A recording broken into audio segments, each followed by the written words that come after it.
Welcome to Don't Be Caged by Your Age, Deborah. I'm so happy you're here to share your insights, stories, and advice with our listeners. How you doing? I'm doing great today, Andy. It's so wonderful to be here. I want to reach as many people as I can. Oh, well, we're going to have a delicious conversation. But before we get started, please let listeners know your age and where you're from. My age right now is 72 years, and I was born in Yonkers, New York, and I live in New Jersey now. Oh, a Jersey gal. Yay. Please share a few little tidbits about your decades of lived experience to help us get a feel for who you are and where you've been. I came into this world, I think, knowing I was going to be a caregiver from a kind of odd circumstance that happened. I didn't understand it at the time. I was only about 3. My parents had taken us to Miami Beach, and my mother thought to pass the time and keep me busy that she would enter me in a Miss Freckle of Miss Miami Beach contest. Okay. Back in the day, that was very important. So I won the contest, and unfortunately, I was the only child, so it was probably a shoe-in just for the cute side of things. But in any case, I did win, and one of the ladies who was competing against me, an adult, got very upset about this because she had wanted to win. She stole the crown away from me, ran away with it, and there ensued a big battle of where was this crown going to end up. And eventually, long story short, funny story, but a long story, my father eventually got the crown back and put it on my head and said, "It's yours. You wear it." And I started to cry and I took it off and I gave it to the other lady. And he said, "What are you doing?" And I said, "Well, the lady's crying. I don't want her to be unhappy." Oh, Deborah. Oh And my gosh. that was my first moment of caregiving. So it's only Oh. lately that that story clicked into place for me as I started to think back over my numerous experiences of caregiving, deferring my own concerns for other people, some of those for happy reasons. I've been a mom, I'm a grandma now, and those were good times, but I've also had 3 rather serious episodes of family caregiving that were not so easy or enjoyable. So that's a very quick A summary good of flavor. And listeners, you'll read Deborah's bio in the show notes, but I'll just tell you, this is a woman who's an international speaker, author, educator, and three-time family caregiver. She's also the author of The Rational Caregiver, which is an Amazon bestseller and top new release. And she has a little nonfiction book too. So this is a woman who has been out there in the world and continues to be glowing brightly out in the world for folks to take advantage of her wonderful work. And we're going to dive into that now because it's all about caregiving. And so many folks are just sitting there, sort of sometimes minding their own business. And all of a sudden, a serious illness or accident or something happens that forces people to become a caregiver overnight, right? Let's first talk about how you were envisioning this time in your life. I mean, you're 72, you're on social media, you're making things happen, you're contributing, and you're definitely shattering age related expectations. Plus, the author of The Hoarder's Wife, which is a fiction book, and the nonfiction one I mentioned earlier, The Rational Caregiver. And you're a speaker after the age of 60. Is this what you had envisioned for yourself as you were building your career at 30, 40, and 50 years of age? Not exactly. The average age of caregiving onset for people is 42. And that's where the big disruption in my life began to occur. I had a Mhm. business doing training, corporate communications, and I was really excited to make a go of it. My contract training had pretty well dried up because everyone was insourcing. So I was going to market myself. But that all came to a crashing halt one day when my mom died unexpectedly, and my dad still needed some care. So if you had asked me then where I would be, I thought I would some of it has come true. I thought I would be speaking around the world and teaching people, but I thought I'd be teaching something very different from what I'm trying to do now. So, Wow, so and isn't it great how life works that way? You know, I know it sounds very Pollyannish, everyone, or maybe toxic positivity, but I really believe sometimes life happens for us. And it's because we are meant to be greater than we had planned or give in a way that we had never planned or be fully expressed in a way. So sometimes, when the tragedies and traumas strike, we learn things about ourselves that we might not have known before. And Deborah, I have to say, as someone who at the age of 3 was already thinking about helping others, and not just in a people pleaser way, but in a true empathic way, where you knew that crown meant more to her than it did you, and that it would serve her happiness more than it would serve your happiness. So it was totally okay to give it to her. That's a high EQ person. And so when this moment happened for you, that was very pivotal. What did you learn about yourself, and why did it become your passion and a way to serve the world in such a meaningful way? Many of the skills I have are communication related, so they are easily transferable to what I'm doing now. I wanted to be a writer from a slightly older than 3 age, but for most of my life, I thought that would be part of my life, and teaching has always been important. So I feel like it's a continuation. At first, it didn't seem that way. I thought I'm going to have to reinvent myself, and I don't know whether I can do it. But as I've been doing it, it's becoming easier and easier because it's really using something familiar to confront a strange new issue and then making it familiar to other people, which is what I've always done. So I'm not sure it's all that different. But that's a transferable skill. And as we think about ourselves in the 60s, 70s, and 80s, we're constantly thinking and reimagining, well, how can I take those 30, 40 years, 50 years of lived experience and transfer it, right? And you figured that out. That's very powerful. Thank you. Yeah, I think while I kind of resisted becoming a teacher, I thought it's a fallback thing. I don't want to do it. I've taught every level from nursery school up through grad school, and now I teach memoir to seniors at the Rutgers Osher Institute, and their stories are what are propelling all of us. So it's nothing new or different, but it's everything new or different at the same time. Oh my gosh, Deborah, let's do a little sidebar here, okay? Because teaching memoirs to our older citizens, this is wonderful, because so many people tend to be more about the chronological. In 1960, I did this. In 1975, I did that. But a memoir requires you to talk about how you felt and the experiences, right? Exactly. It's your reflections that matter to people. The circumstances are a lot less important. And I think that's why sometimes people come to me and say, I don't know if anyone's really interested in this. And what I have to teach them to look at is that people are interested in how you felt about it. You know, This anyone is can Yeah. have a dog, but how did you feel about it? Oh my gosh. And this reminds me of a company I know called Life Bio. Hmm. What they do is they provide for memory care facilities with folks who don't have their memory anymore. They provide a quick visual and write up for the caregivers in those establishments, so they can see, wow, this person really rocked it and hit it out of the park, or had these extraordinary experiences. They may be sitting there now and not know who anybody is, and in a rough state, but I can treat them with greater respect, right?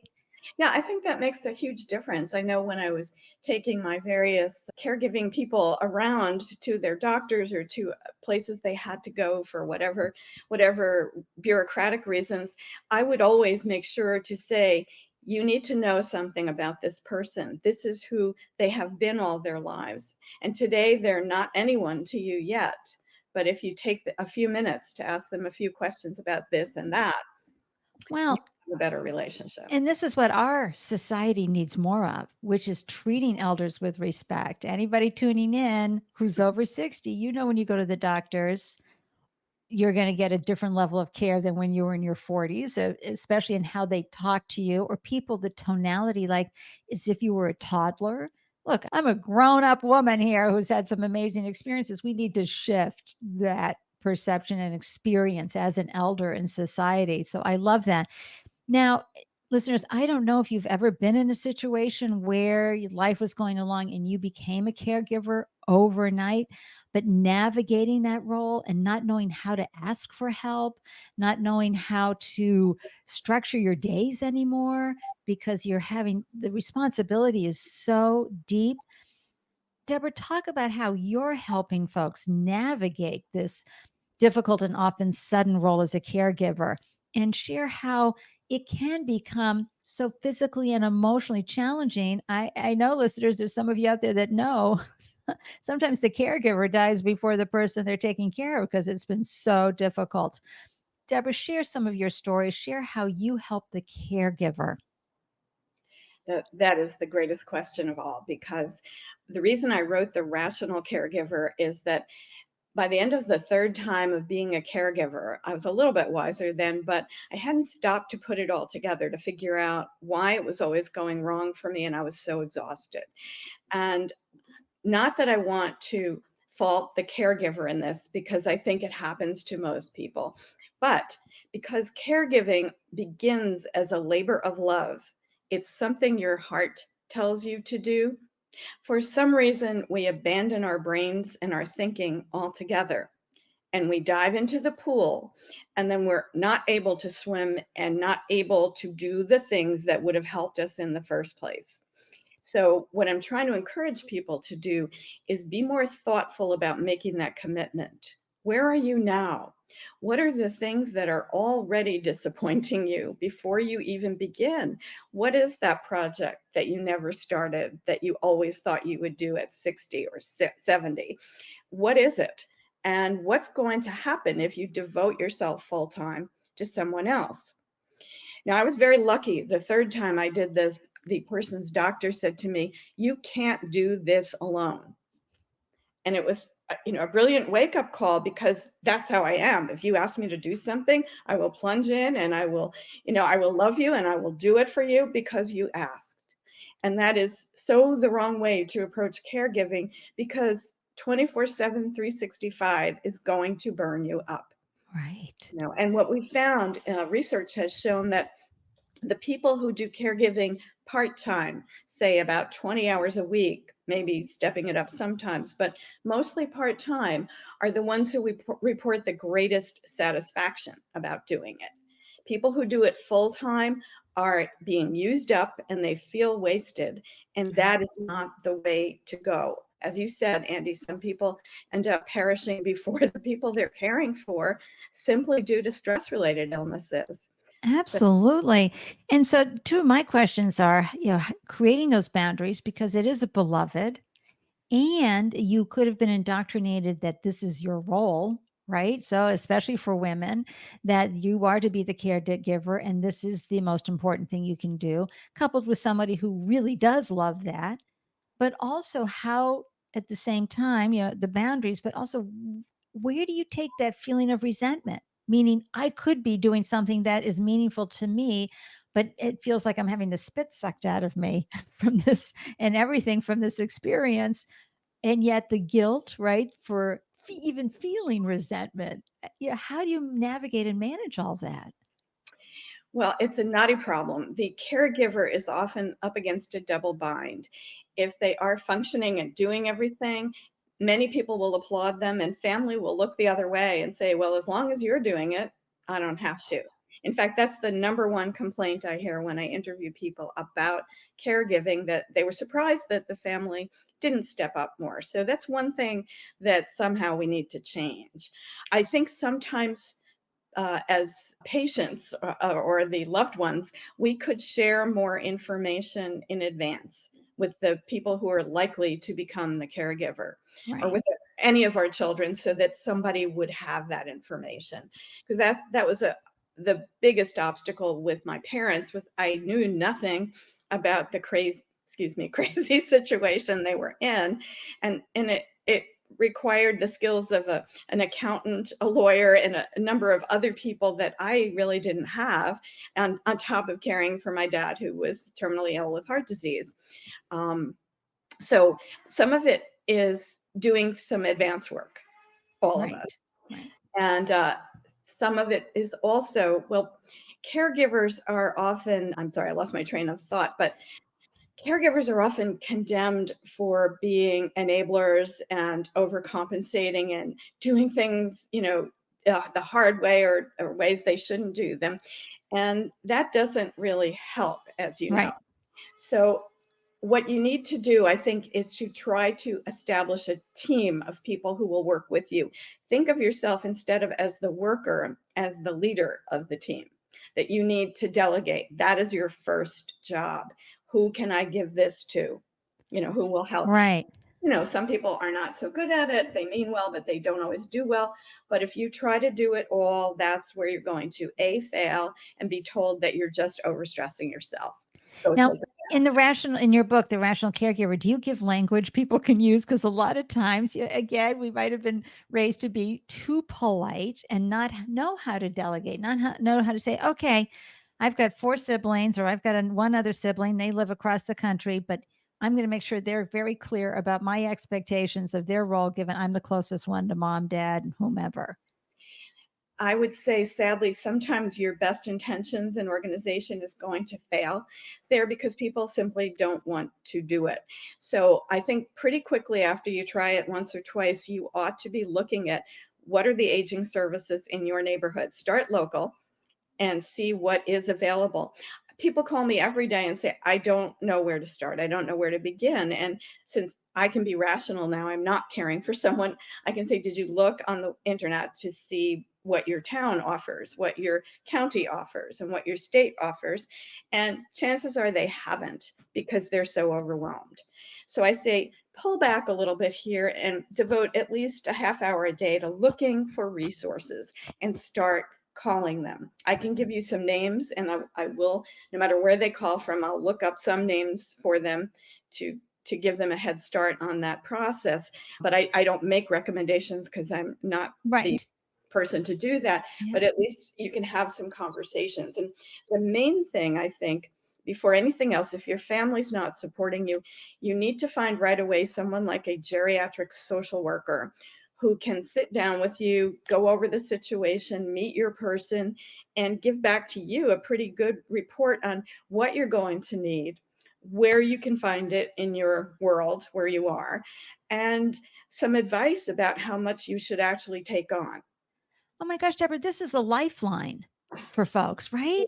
It is. Because there's going to be so much anger and resentment over the fact that especially if you've got family members who could care less and are not going to step up, you could get caught up in just feeling bad and angry towards them, or you can take action, which is, okay, what are these services? I'm sure there are plenty of listeners right now going, I had no idea there was a geriatric social worker, and B, that there are services that I can bring in, especially folks, if you have someone who is bedridden and there's care that's really hard to do. You cannot do that 24/7. You need to bring someone in, and finding out what your state services are really is a lifeline, because it can get so expensive if you want to say, listen, I'm just going to put them in a nursing home and let them take care of it. Many of us do not have the budget for that, right, Deborah?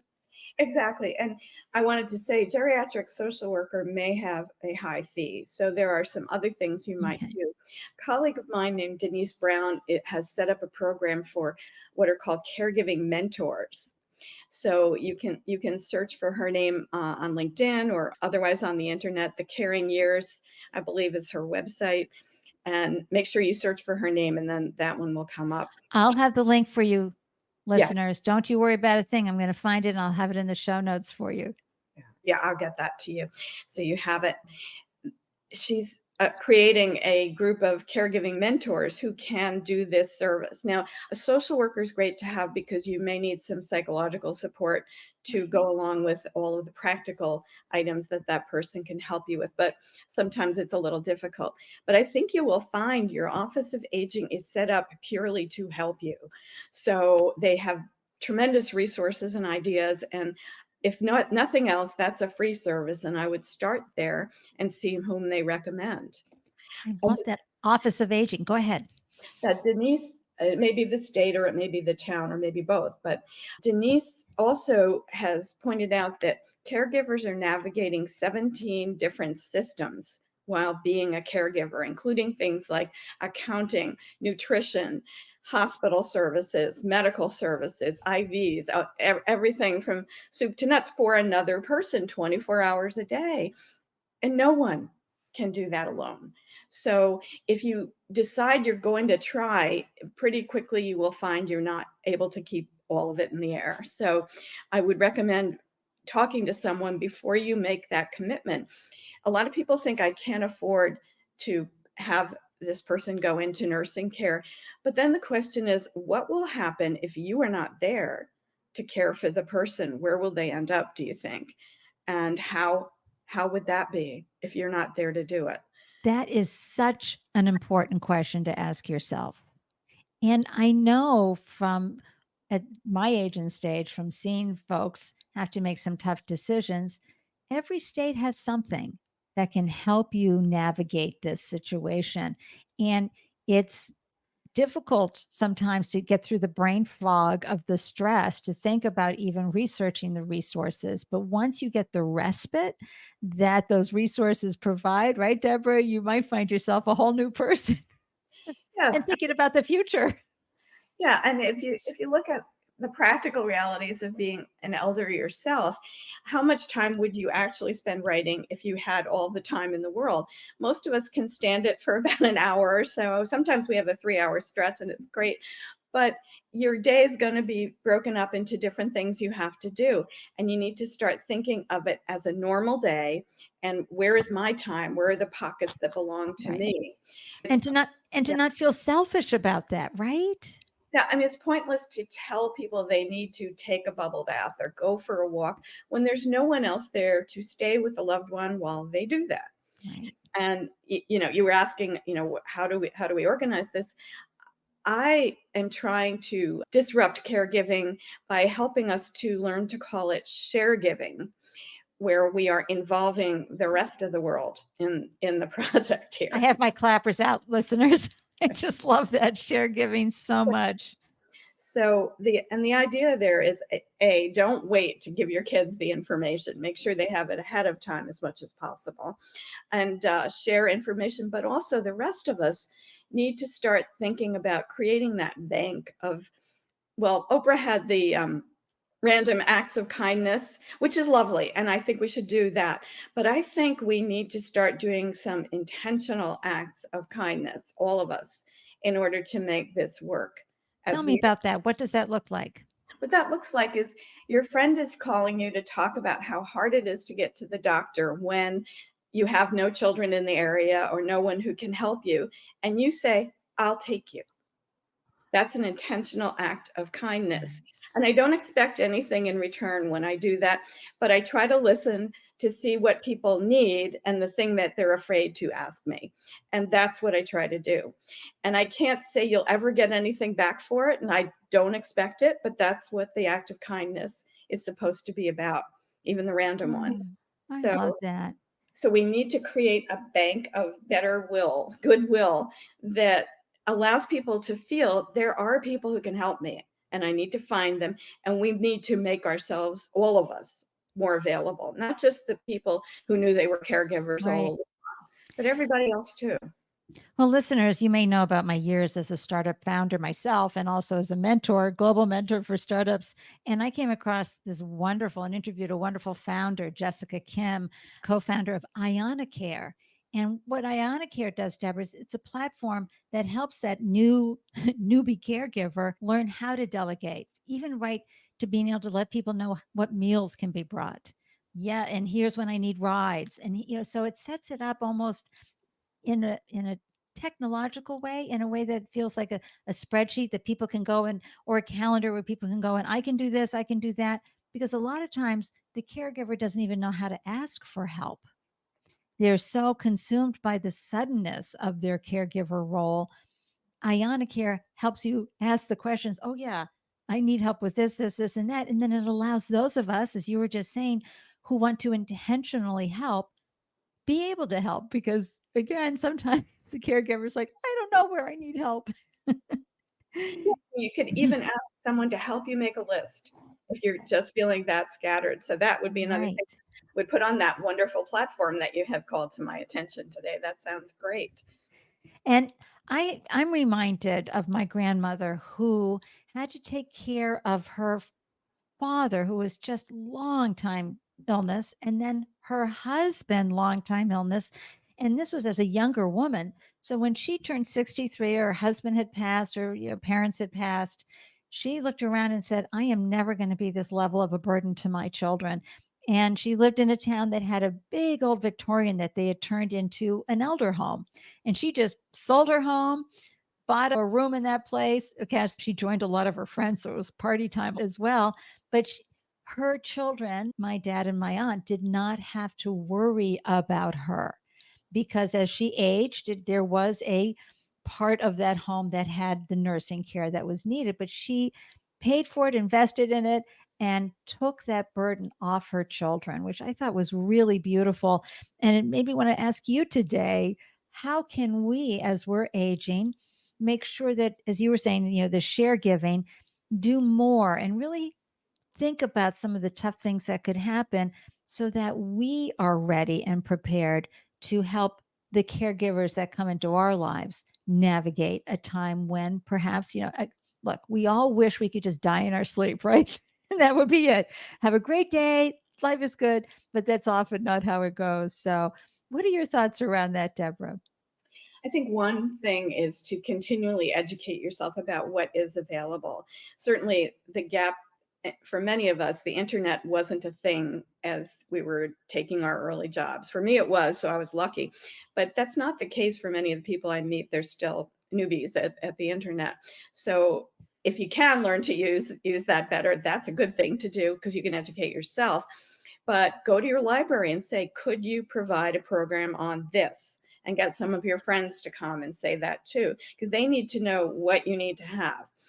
Your doctor may have resources that you haven't explored if he or she takes time to listen. So those are places to start that self-education. And I'd say form a group. I'm trying to start a group where I live for rideshare. I know our community board doesn't want to take it on because there are all sorts of liabilities, but we could make a list internally who's willing to drive, who's available, because not all of us do, but who could help. I have eye surgery scheduled this week, and I had to go way outside the neighborhood because my kids don't live here. And a wonderful friend stepped up and said, I'll take you because I'm not allowed to drive after it. Right. But all of those little things start happening, and then the big things will follow Yeah. most likely. So being prepared is halfway to solving the problem. So I See, think anything proactive that you can do to get the education you need. Where are the resources? right. And I love this. And I'm going to do a shout out to my dear friends, Nancy and Martha, who who provide what they call their Uber service. It's not Uber. They're not related to Uber at all. But friends in their community know they are available to drive them. And sometimes, they'll give them a turkey, right? Or, pay for the gas or something like that. There's some reciprocity, but I love that. So, Nancy and Martha, you're the best. And I want other listeners to think about that as well. But also the community groups. There's a wonderful website called Meetup, folks. You can easily create a group on Meetup, in which case you can meet and actually talk to other people about how are we going to manage these elder years in a healthy way and create some kind of system or community around the needs of someone who is aging well into their 60s, 70s, 80s, 90s, 100s and beyond, and form a way where it's like a, what did we used to call it back in the day when we used telephones? There was like a telephone tree or something like that. Yeah, yeah, something like that. Where you go, listeners, put in the comments what that's called because my brain is not calling it up. But anyway, where you had people on your call list. And because a lot of times you can try to look for community, Deborah, and listeners, I'm always talking about this, but sometimes we have to create our own community. And the great thing about Meetup is that you can do that often for free to let other people know in your community that every Thursday or every other Thursday or one Thursday a month you're meeting to really talk about how we can shore up these years to make sure that we're being proactive. And I love that something fierce, that proactive mindset of, these days are going to come instead of just ignoring them until all hell breaks loose, right? Right. Yeah, that's the preference of many because it's a problem we don't really like to talk about. But being creative in my elder years has really helped me to be more adaptive about what I need to do and thinking ahead. So I also encourage that. Explore something you always wanted to do, even if it's not your best thing. Maybe you don't know how to paint yet.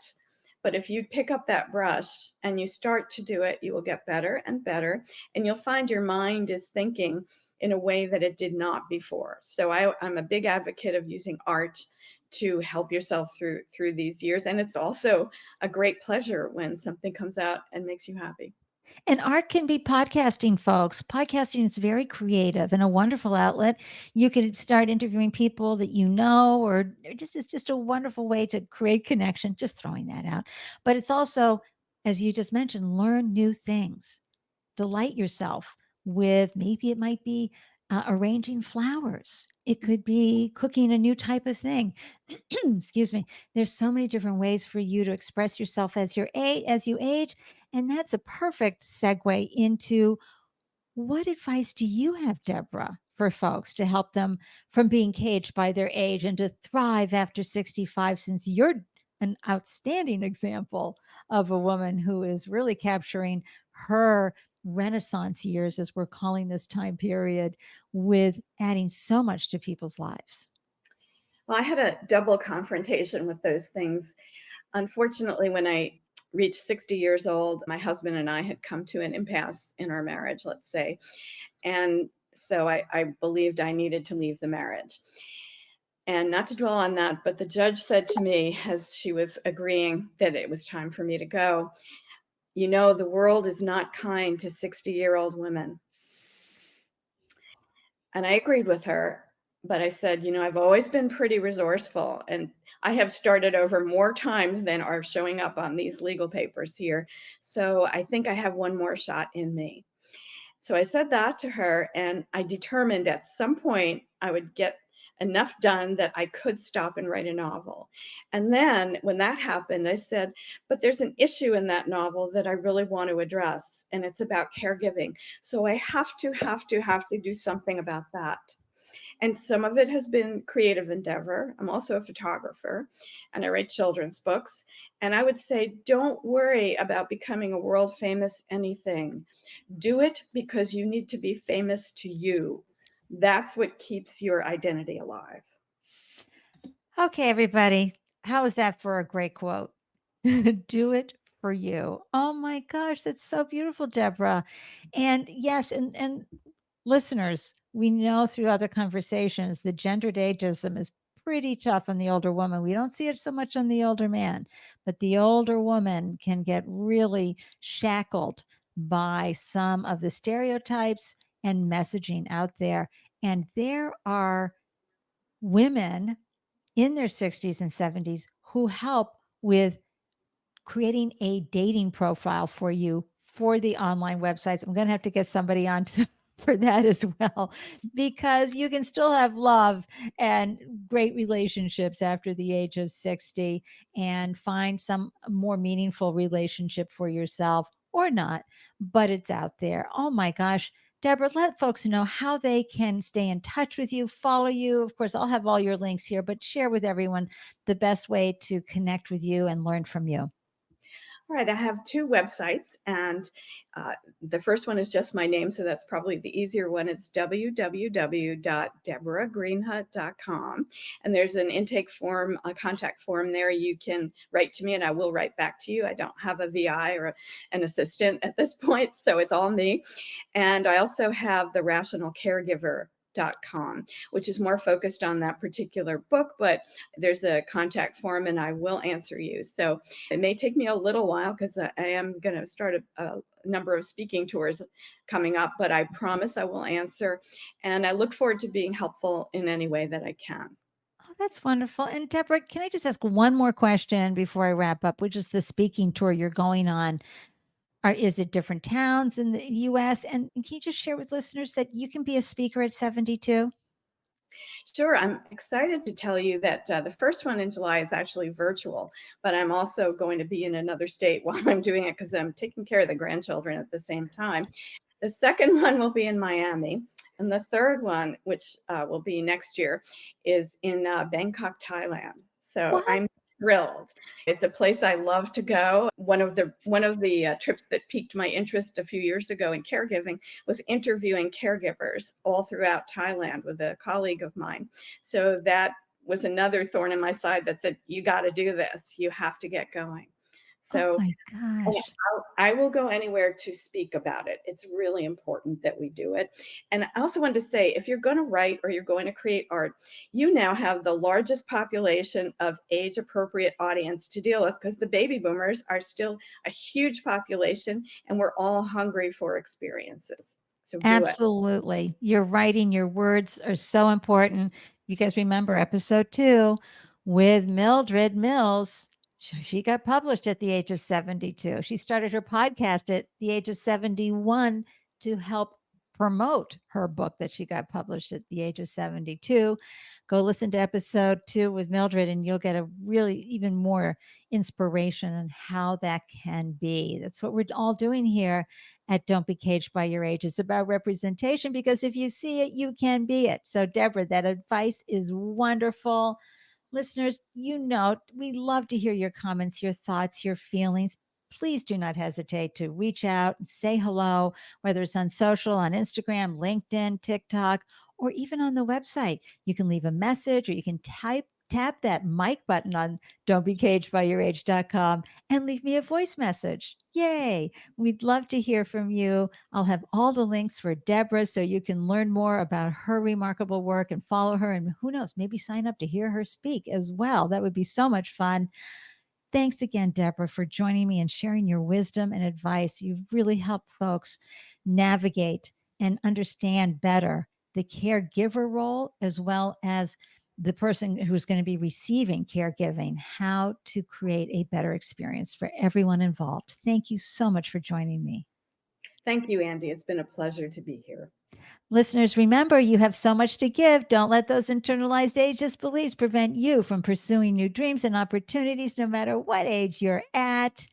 Until next time, I'm wishing you a delicious day everywhere you glow. Cheers from Boston. Mwah. Listeners, I'm so grateful you carved out time to tune in and grab the gems from this delicious conversation. Be sure to hop on over to Don't Be Caged by Your Age on LinkedIn or Instagram to share your thoughts about ageism and unretirement. Because in this space, your age doesn't define you, it refines you. If you are inspired by a story you hear, it would mean the world to me if you would subscribe, share, rate, and review the podcast. To receive an alert whenever a new show is posted, please join the Don't Be Caged by Your Age newsletter.